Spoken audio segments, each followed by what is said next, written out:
आज इस ऋतु में इस कार्यक्रम की अध्यक्षता कर रहे इस जिला के अध्यक्ष श्री श्याम सुंदर सिंह जी और यहाँ पर विश्व हिंदू परिषद के सचिव श्री शिव कुमार दास जी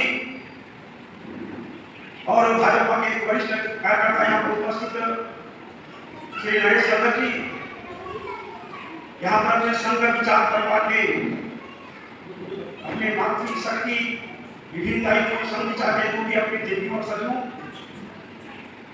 और बनवासी कल्याण संघ के प्रांत के संगठन मंत्री श्री हरि जी, सह संगठन मंत्री श्री संजय गुलाम जी, प्रांत के सदाचार प्रमुख श्री शोभन मांझी जी, अन्य सभी कार्यकर्ता बंधुगण और इस डिग्रीपुर क्षेत्र से आए हुए सभी अपने धर्म संस्कृति की जो रक्षा करने में लगे हुए हैं, ऐसे सभी बहनों, माताएं एवं भाई अभी लगातार 18-19 की प्रवाह चला, आज थोड़ा सा गला फंसा है।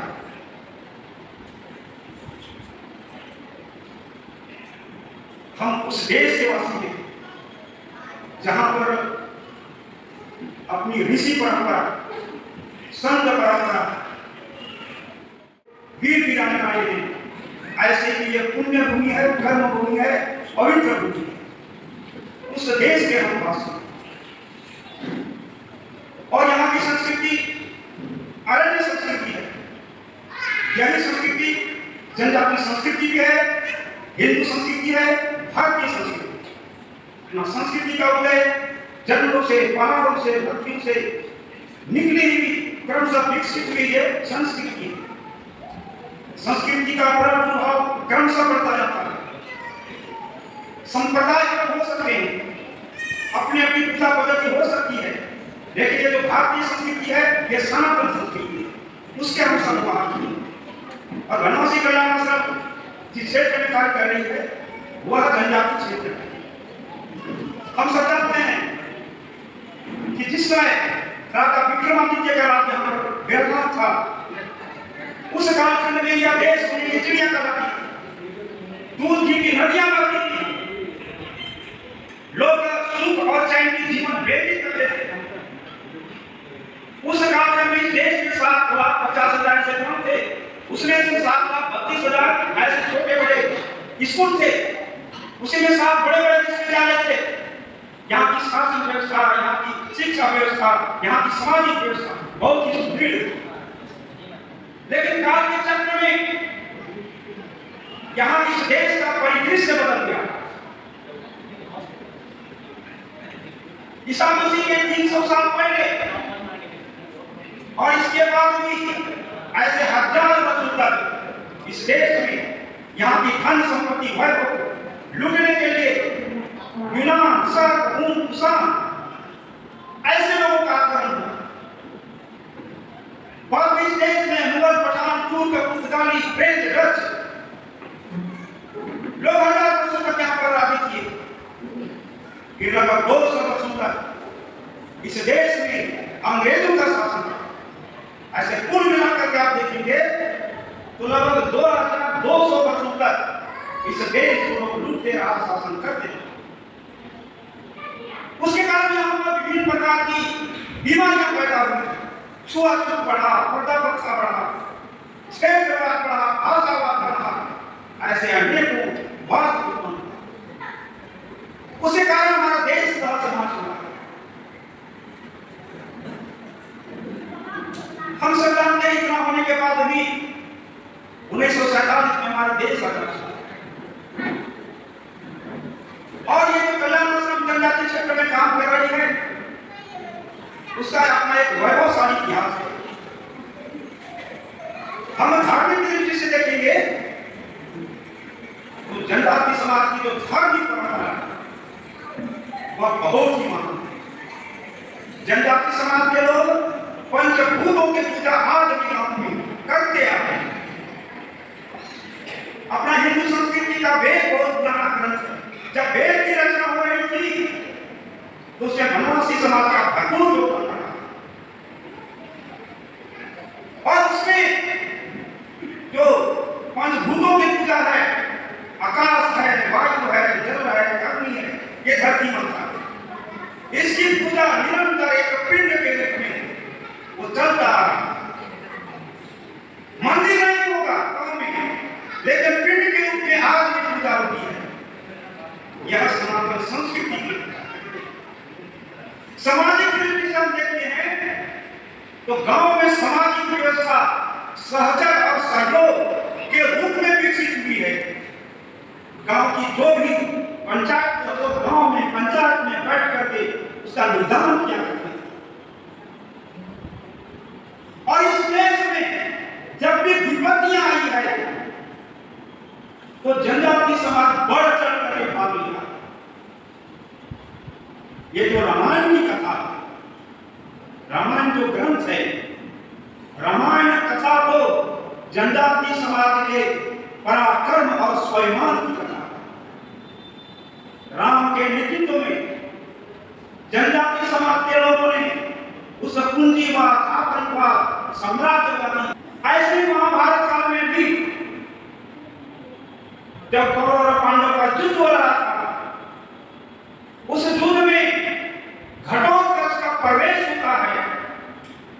उनके प्रवेश करने के साथ ही कौरव दल में त्राहिमाम हो जाती है। दुर्योधन सोचने लगते हैं कि जब तक इसको मारा नहीं जाएगा हम युद्ध। उन्होंने कर्ण से कहा कि आप जो अर्जुन को मारने का जो अस्त्र रखे हैं, यही समय है, इसका उपयोग नहीं करेंगे तो कौरव सेना समाप्त हो जाएगी। बेमन से कर्ण ने उस अस्त्र से घटोत्कच को मारा। घटोत्कच वहां पर बलिदान हो जाते हैं, लेकिन धर्म की जीत दिलाने के लिए अर्जुन को बचाया। ऐसा नहीं। मुगल कालखंड में भी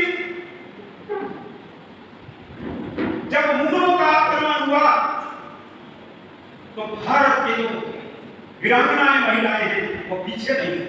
हम जानते हैं कि गोंडवाना की रानी दुर्गावती, जब उनके वकील जगवत्सा युद्ध में मृत्यु हो जाती है तो रानी दुर्गावती अपने 3 साल का बेटा वीर नारायण को राज्याभिषेक करके वो युद्ध का मोर्चा स्वयं संभालती है। और रानी दुर्गावती 3 बार मुगल सेना को परास्त की है। जब चौथा युद्ध हो रहा था तो बहुत ही निर्णायक युद्ध था।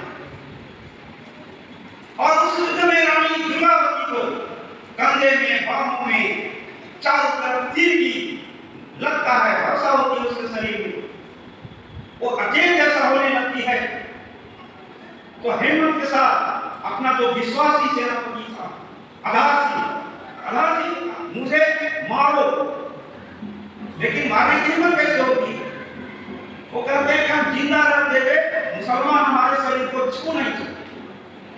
वो नहीं मारा था सिंह, वो रानी स्वयं अपने कटार से अपने को मार करके वीर गति प्राप्त। लेकिन मुसलमानों के हाथ से शरीर से टच नहीं, ऐसे भाग हुए।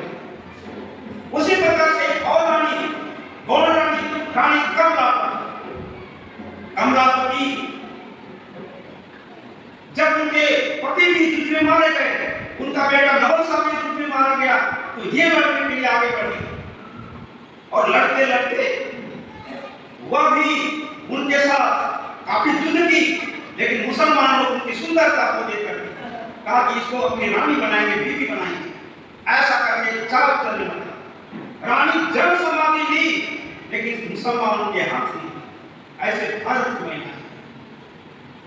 वैसे ही हमारी रोहताग्रस्ती राजा की बेटी सिंह की गई और सेनापति की बेटी कैदी गई। 3 बार मुगलों को परास्त की। चौथी बार भी युद्ध हुआ था, लेकिन चौथी युद्ध में दोनों सहेलियां वहां से सभी समाज को सुरक्षित रोहतास के किले से बाहर निकाला। ऐसी वीरता का प्रतीक के रूप आज भी उनको याद करते हैं। ऐसे और भी हुए हैं। अपने उस समय को बिहार था, बिहार के तिलका मांझी का नाम सुने होंगे। तिलका मांझी का युद्ध बहुत भयंकर युद्ध हुआ है। और उस युद्ध में कहते हैं कि 1750 के ऊपर में हुआ है। जब 17 वर्ष की अवस्था था, वो जंगल में शिकार करने के लिए गए और शिकार करते करते उन्होंने एक शेर को मारा। शेर को मारने के बाद वो घर लेकर के आए और अपनी माता से कहा कि माता जी, मैं शेर मारना चाहता हूं। तो उनकी माता जी कहती है, बेटा तुम तो जंगल के शेर को मार दिया, तो ठीक है, लेकिन ये अंग्रेज शेर को कब मार के? फिर तिलका मांझी ने प्रतिज्ञा किया कि मां की आज्ञा का मैं जरूर पूरा करूंगा। ऐसा सोचकर उन्होंने अपने साथियों के साथ शक्ति बढ़ाना शुरू किया और भगवान से प्रतिदिन प्रार्थना करने लगा। अपना जो जड़ेर स्थान है वहां पर रोज दिन वो प्रार्थना पूजा करता था शक्ति प्रदान करने के लिए, और जो साथियों का उन्होंने संगठन बनाया था उनको भी वहां पर पूजा कराते थे। एक दिन अंग्रेज सेनापति पूजा करते हुए देख लिया और अंग्रेज सेनापति ने कहा कि तुम्हारे भगवान में इतना बड़ा शक्ति है, यहाँ बहुत शक्ति है, हम अंग्रेजों को भगा करेंगे। ऐसा होता तो तुम्हें इतना शक्ति है तो मैं एक बकरा लाता हूं और उस बकरे को तुम काट दोगे तब तो हम जानेंगे। बोले कि मैं बकरा लाऊंगा, कि ये बकरा नहीं रहेगा, मैं लोहे का बकरा लाऊंगा। तो उन्होंने कहा ठीक है, आइए आप देखिए। अंग्रेज एक दिन तय हुआ, लोहे का बकरा लेकर के आया, लोहे का। और उसी तिलका मांझी बांसुरी बजाने लगे। बांसुरी बजाते बजाते इसमें इतनी शक्ति आ गई कि उस बांसुरी से उन्होंने जो लोहे का बकरा था उसके गर्दन पर चलाया, गर्दन कट जाता है, उनकी धारा बहने लगती है। अंग्रेज लेकर के चल रहा है, इतनी बड़ी शक्ति आपके मंत्रों में। फिर अंग्रेज को सोचने लगे ये तो बहुत बड़ा शक्ति वाला आदमी है, इनमें भी शक्ति उत्पन्न हो गया बहुत ज्यादा। और उन्हें 1778 ईस्वी में उधर बिहार में एक रामगढ़ छावनी है, अंग्रेजों का जीत था, उसको ठाकुर ने जीत लिया। और 1784 ईस्वी में जिस अंग्रेज को मारने के लिए उनकी माता जी ने कहा था उसको मार दिया। लेकिन बाद में एक आयरकूट अंग्रेज पदाधिकारी था, उनके साथ में युद्ध होता है। उस युद्ध में तिलका मांझी पकड़े जाते हैं और पकड़ करके उनको 20 किलोमीटर दूर एक भागलपुर स्थान है, वहां पर लाता है लोग, चार बकरी में रस्सी से बांध करके लाता और रस्सी में ला करके उनको की फांसी दी जाती। इतना बड़ा बलिदान वो किसके लिए किया है? इस देश के लिए किया। ऐसे ही 1857 के पहले झारखंड में 4 भाई सिद्धू कानू चांद भैरव और उनकी 2 बहनें फूलो चांद 30 जून 1855 को एक बड़ी सभा होती है, उसमें 60,000 लोग पहुंचते हैं वहां पर उस सभा कि हम अंग्रेजों को यहाँ से भगाएंगे और यहाँ पर भगाकर नहीं रहेंगे, ऐसा उन्होंने भाषण दे रहा था। अंग्रेजों को पता चला, अंग्रेज चारों तरफ से उसको घेरा है और घेर करके आंदोलन गोलियां चलाई है। 20,000 से ज्यादा लोग वहां पर बलिदान हुए। इतना बड़ा बलिदान कब देश का? उसके पहले ही झारखंड में ही रांची के पास से एक शिलागांव है, शिलागांव के वीर कुतुब भगत का इतिहास भी सबको जानने की जरूरत है। कुतुब भगत सिर्फ अकेले बलिदान नहीं है, वीर कुतुब भगत के 3 बेटे उदय, अमर, गिरधर और उनकी 2 बेटियां दुनिया और दुनिया, ये सभी बाप बेटी सब लोग मिलकर के अंग्रेजों के साथ युद्ध किया है और उस युद्ध में कितना बार अंग्रेजों को हराया है। लेकिन 13 फरवरी ये 1832 में उनका गांव जो शिलागांव है उसको चारों तरफ से अंग्रेज घेर लेता है। वीर कुतुब भगत जो नहीं है उनके सभी बेटे मारे जाते हैं, बेटियां मारी जाती हैं। इसके अलावा 300 गांव के लोग वीरगति प्राप्त करते हैं, तब जाकर के वीर कुतुब पकड़े जाते हैं। फिर भी उनको संभालना नहीं होता है तो अंग्रेज उसके गर्दन को काट करके रांची के पास में एक पिठोरिया है, वहां पर थाल में लेकर के उनके गर्दन को कूट सकता है। ऐसे कितने लोग बलिदान किए हैं, बहुत से देश हैं, देश में लोग हैं जो बलिदान किए, उसके कारण ये देश आजाद हुआ। ऐसे आजाद नहीं हुआ है। इस देश के जनजाति समाज के लोग कभी कब्जेदारी नहीं किया है, कभी इस देश के साथ धोखा नहीं किया है, फांसी पर चढ़ गया, जेलों में बहुत प्रकार की यत्नाएं चली है, सब प्रकार का घरों को जलाया है लोग, लेकिन कहीं भी गद्दारी नहीं किया। इस देश के लिए जान दिया है, बलिदान किया है। हम देखेंगे तो मुगल काल से लेकर के 1947 तक लाखों लोग बलिदान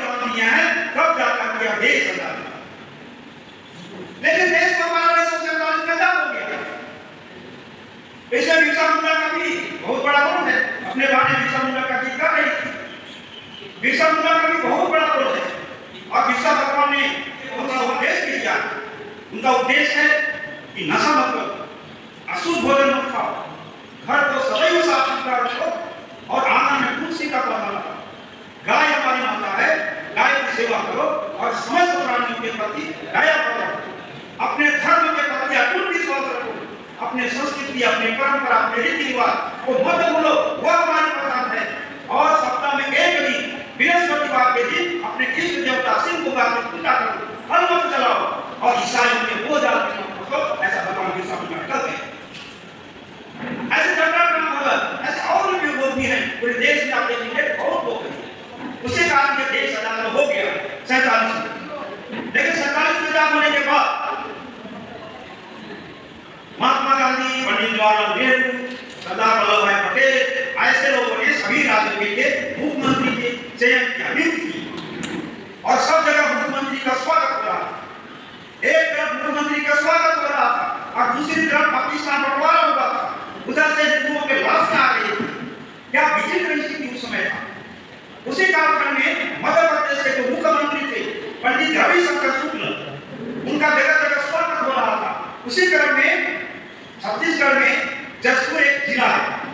जसपुर जिला में कुनकुरी एक स्थान है जहाँ पर कहते हैं कि एशिया का सबसे बड़ा चर्च। तो जैसे ही वहाँ के मुख्यमंत्री कुनकुरी क्षेत्र में आए और कुनकुरी क्षेत्र से कुनकुरी से उनको जसपुर जाना था, ईसाइयों ने वहाँ पर उनका विरोध किया।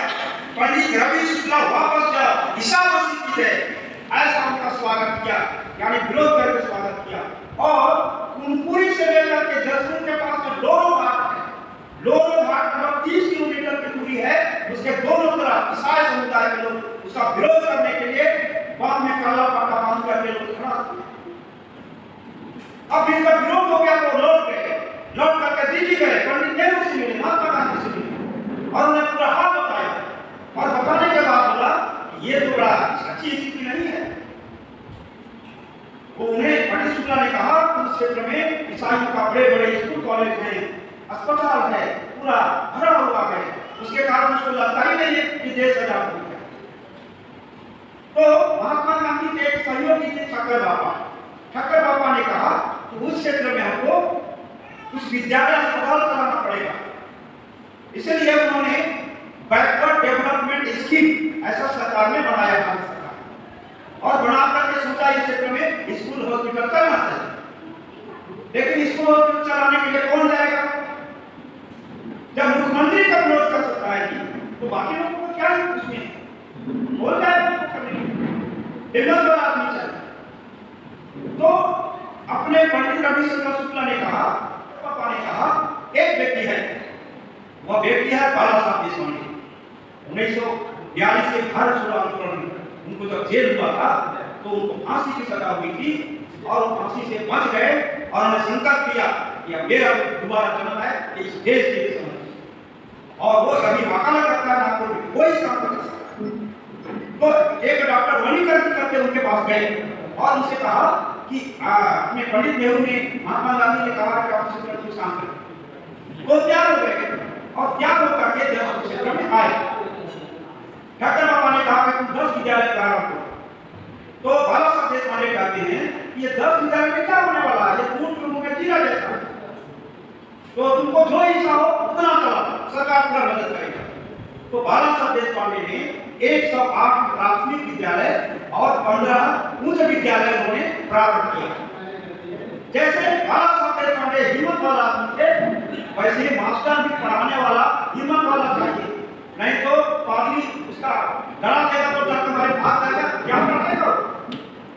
इसलिए बाला साहब देशपांडे ने जो माथे में चोटी रखता था, धोती बांधता था, बट्टा काटता था, ऐसे लोगों को उन्होंने मास्टर बनाया। एक बार एक नौजुवान जंगल से कंधे में लकड़ी लेकर के आया। बाला साहब ने कहा कि तुम्हारा क्या नाम है? तो बताया कि पूरन राम। तो तुम कितना पढ़े हो? तो बोला मैं 30वीं पास हूँ। तो ठीक है, तुम कसेरा भी जो है वहां पर पढ़ाने के लिए जाओ, मैं तुमको वहां का हेडमास्टर बनाऊंगा। तीसरा ही पढ़ा था लेकिन हिम्मत वाला था, ऐसे लोगों को भी उन्होंने मास्टर बनाया और 1 साल तक ऐसे विद्यालय चलता है।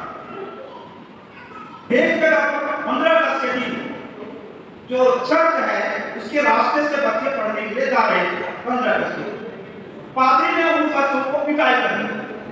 बाला साहब देशपांडे को ये मालूम हुआ तो उन्होंने कहा कि पादरी का इतना हिम्मत, वह उनके बंगले में गया और उनको खींच करके मारा और बोलता मैं क्यों मारा, तुमको मालूम है क्या? हाँ मालूम है, आपके लोग मारा।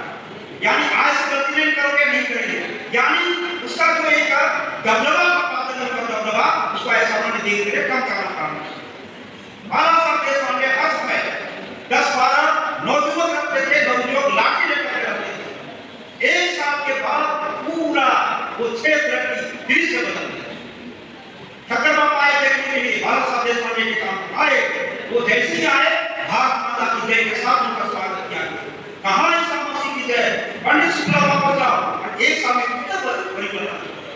ऐसा करके उन्होंने काम प्रारंभ किया। लोग बाला साहब का विरोध करने लगे कि चर्च के लोग कांग्रेस को वोटेगा नहीं। तो बाला साहब ने त्याग पत्र दिया और 26 दिसंबर 1952 को छात्रावास स्कूल में कल्याण आश्रम का स्थापना जश्न हुआ। प्रारंभ छात्रावास में हुआ, विद्यालय से प्रारंभ हुआ, बाद में चिकित्सालय में शुरू हुआ। ऐसा करते करते आज स्थिति देखेंगे तो पूरे देश में कल्याण आश्रम का काम चल रहा है।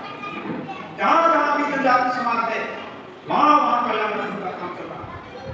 और बनवासी कल्याण आश्रम का एक ध्येय वाक्य है, तू मैं एक रथ, हम सब एक हैं। इस भावना के साथ काम कर रहे हैं। जैसे गांव में ग्राम समितियां हैं, गांव का संपर्क है, वैसे नगरों का भी संपर्क जरूरी है। अगर नगर छूटेगा तो विमर्श में हम पीछे हो जाएंगे। नगरों में से ही विमर्श खड़ा होता है। नगरों में जो रहने वाले जनजाति समाज के बड़े लिखे विद्वान लोग होते हैं, ऐसे जो विरोधी स्वभाव के लोग हैं, जन स्वभाव के लोग हैं, कम्युनिस्ट स्वभाव के लोग हैं, उनके पास जाते हैं और विरोधी विचारों को खड़ा करते हैं। कहते हैं कि आदिवासी के लिए अलग वोट चाहिए, आदिवासी को हिंदू लोग लूट रहे हैं।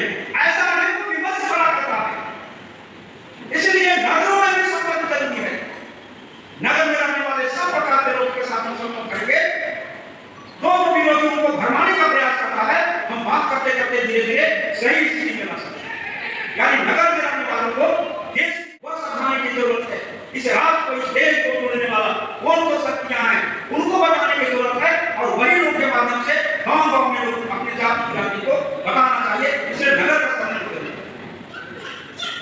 अभी की स्थिति में देखेंगे तो भारत का धर्म संस्कृति परंपरा तोड़ने के लिए 3 प्रकार की शक्तियां लगी हुई।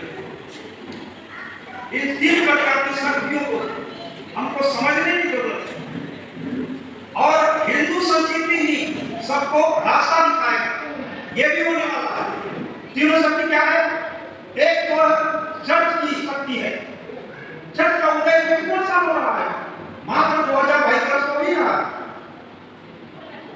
लेकिन वो तलवार और बाइबल के बल पर इतना नरसंहार किया है कि लगभग अधिकांश देश ईसाई देश बन गए। तलवार के बल पर काम किया। भारत में भी 16वीं शताब्दी के बाद ही यहाँ पर ईसाई आए, चर्च आया। बहुत साल नहीं हो रहा है। उसके पहले सब यहाँ पर सनातनी लोग, एक भी चर्च नहीं। 1492 के पहले उत्तरी अमेरिका हो या दक्षिण अमेरिका हो, एक भी ईसाई नहीं था अमेरिका। बाद में संत कोलंबस गया, स्पेन के पास लोग गया, तब जाकर जो ऐसे यानी भाग भाग काट करके यानी एक चर्च का साम्राज्य स्थापित। भारत में उनको धर्मपीठ, उनका जो रचना है वो धर्मपीठ का रचना है। जिसको ऐसे 172 इस देश में चर्च का धर्म प्रांत है, यानी धर्मपीठ। और 27 से 8 बिशप है, 4 कार्डिनल है। और पूरे विश्व में 63 लाख मिशनरियों के संस्थाएं काम कर रही है। भारत में भी 1136 प्रकार के चर्च का काम चल रहा है। उन सभी मिलाकर के 1500 उनकी पत्र पत्रिकाएं हैं। और उनके सभी पत्र पत्रिकाओं में इस संस्कृति को छोड़ने की प्रवृत्ति है। इतना बड़ा एक षड्यंत्र चल रहा है। उसी तरह से मुसलमान का भी जन्म कितना हो रहा है। 570 में 2013 में 613 में इस्लाम था, संप्रदाय का उदय।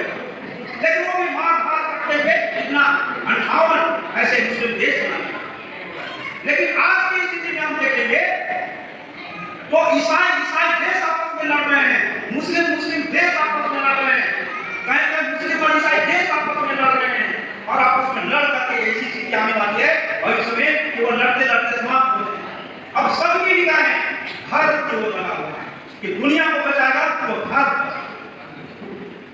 क्योंकि हिंदू संस्कृति में सबको लेकर चलने की शक्ति होती है, निर्माण करता है, समरसता निर्माण करता है, सर्वे भवन्तु सुखिनः की भावना है, वसुधैव कुटुम्बकम् की भावना है।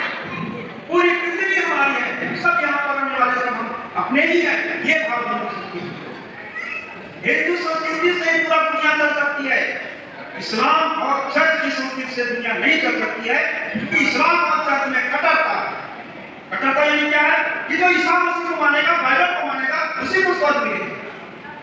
ये कट्टरता ही तो है।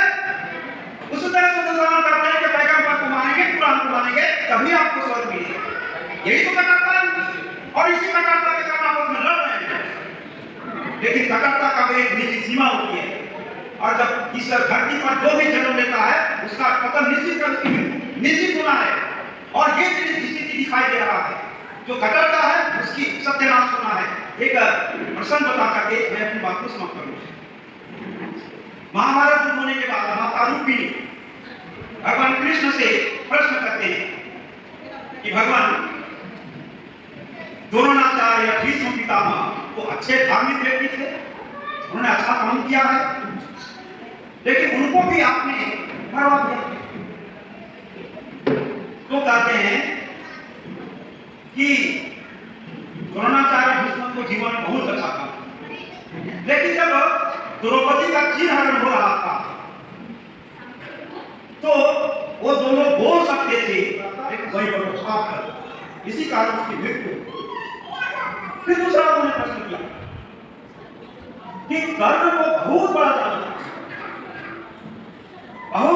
लोग जो जाते थे, जो मानते थे, सो देता, लेकिन कर्ण को क्या पता?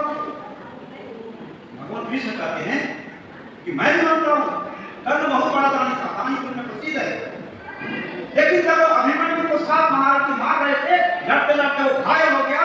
जब उसको पानी पीने का इच्छा हुआ तो सामने एक गड्ढा में पानी था, वहीं पर कर्ण भी खड़ा था। उन्होंने कर्ण से कहा कि मुझे पानी दो, तो कर्ण ने पानी नहीं दिया, और उसी का फल हुआ, उसी गड्ढे में उसका चक्का का पहिया फंसा और मौत का कारण। जीवन भर बहुत सेवा, लेकिन एक बात के कारण उनका सब जाना। उसी प्रकार से ये जो ईसाई समाज के लोग, चर्च के लोग जगह जगह पर स्कूल कॉलेज हॉस्पिटल चला रहे हैं, और हॉस्पिटल के माध्यम से हमारा घर परिवर्तन करते हैं, हमारी संस्कृति को समाप्त कर रहे हैं। यह स्पष्ट उनके रजिस्टर में अंकित है। जब 1956 में मध्य प्रदेश में सर्वे हो रहा था, चर्च की जांच हो रही थी, उस जांच के दौरान 14 दिनों में जांच हुई, 77 ईसाई केंद्रों में जांच हुई, और उस जांच में एक रजिस्टर में मिला कि हम इतना स्कूल कॉलेज हॉस्पिटल चला रहे हैं, इसे चर्च को क्या पैदा होने वाला है। उसमें लिखा हुआ था कि हम इतना इसलिए चला रहे हैं कि लोग धर्मांतरित होकर के ईसाई बने। ईसाई बनाने के लिए स्कूल कॉलेज हॉस्पिटल चला रहे हैं, तो ये निश्चित है, इस समय आ गया है, इसका भी सत्यानाश होगा, जैसे कि द्रोणाचार्य भीष्म पितामह कर्ण का सत्यानाश। तो ऐसे ही हम सब लोग यहाँ पर उपस्थित हैं, अपने संस्कृति को बचाने के लिए हमको बीच बीच में अपने एक जगह सप्ताह में जब भी समय मिले बैठना चाहिए, भजन कीर्तन करना चाहिए, और अपना कुछ न कुछ विचार करना चाहिए। साथ ही हमारे बच्चे और वहाँ के रहने वाले लोग कोई भी यानी ऐसे ही नहीं रहे, सब लोग कुछ न कुछ करे, यानी एक ऐसा उत्पादन करे, स्वावलंबी बने, आत्मनिर्भर बने, और हम आत्मनिर्भर बनेंगे तो देश आत्मनिर्भर बनेगा। यही तो हमारे आज के प्रधानमंत्री का भी आह्वान है कि हमारा देश आत्मनिर्भर बने, स्वावलंबी बने, और उसी के तहत कल्याण आश्रम भी विभिन्न प्रकार का आयाम लेकर के कार्य कर रहा है। और सब संगठन मिलकर के, चाहे संघ विचार परिवार का जो भी संगठन, सब लोग मिलकर के इसको लगे हुए हैं। संघ विचार परिवार के जितने भी संगठन हैं, अभी आने वाले समय में ये अपना संघ का शताब्दी दिवस आने वाला है 1925 में। उस 25 में सभी संगठन के लोग अपने अपने संगठन का 3 वर्ष की कार्य योजना बनाएंगे कि 25 तक हमारा संगठन कितना दूर तक जाएगा। सब लोग प्रयास में है, भाजपा भी लग गया है, विद्यार्थी परिषद लगा है, कल्याण आश्रम लगा हुआ, सब लोग लगे हुए हैं, और 25 तक अपने अपने संगठन का हम काम को बढ़ाएंगे तो देश में बहुत बड़ा काम होगा। क्योंकि आने वाला 4-5 साल बहुत संघर्ष का समय है। मैं आह्वान करता हूँ, पूरा संघर्ष का समय है। एक तरफ राष्ट्रभक्ति की शक्ति, दूसरी तरफ राष्ट्र विरोधियों की शक्ति, ये आपस में टक्कर होने वाला है। अगर युद्ध नहीं होगा, विमर्श होने वाला है।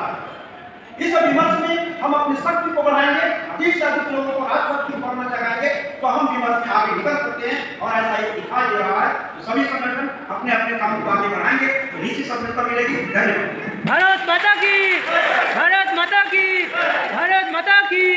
जय श्री राम, जय श्री राम, जय श्री राम। इसके बाद राष्ट्रीय उपाध्यक्ष अखिल भारतीय वनों सिंह आश्रम जो कि अंडमान प्रवास के लिए आए और आज उनका अंडमान अंतिम प्रवास चल रहा है। तो इतने कीमती समय निकालकर जो अंडमान का कार्य कैसा चल रहा था या यहाँ वनवासियों से मिलने के लिए आए, इसके लिए मैं बहुत उनका धन्यवाद करता हूँ वनवासी कल्याण आश्रम की ओर से। साथ में यहाँ पे उपस्थित बीएचपी कमेटी से लोग आए, बीजेपी नरेश सरदार जी उपस्थित थे, केवल मिश्रा जी जो कि एक्स प्रधान डिग्री और संघ के साथ जुड़े हुए हैं वो उपस्थित है, तथा मनोज पवार जी एक्स जिला परिषद मेंबर और हरि जी सह संगठन मंत्री, संजय उरांव जी और जो भी हमारे वनवासी कल्याण आश्रम के भाई बंधु लोग हैं, सभी को मैं धन्यवाद करता हूँ और वनवासी कल्याण आश्रम डिग्री कमेटी की ओर से कि अपना कीमती समय निकालकर इस प्रोग्राम कार्यक्रम में उपस्थित होकर इस कार्यक्रम को सफल बनाया।